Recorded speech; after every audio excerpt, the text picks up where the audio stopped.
Somasila high level canal కోసం రైతులు ఆందోళనకు దిగారు.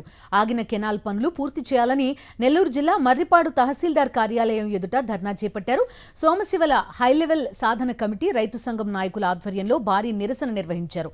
2026-27 రాష్ట్ర బడ్జెట్లో కెనాల్కు నిధులు కేటాయించి రైతులకు మేలు చేయాలని డిమాండ్ చేశారు.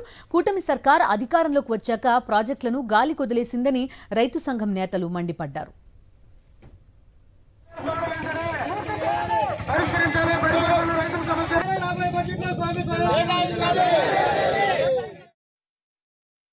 రానున్న బడ్జెట్ లో సోమశిల హై లెవెల్ కెనాల్ కి కనీసం ఇది పూర్తి కావాలంటే 2000 కోట్లు కావాలి. ఇప్పటికి 1583 కోట్లు ఖర్చు పెట్టారు. ఇవన్నీ వృధా అయిపోతాయి.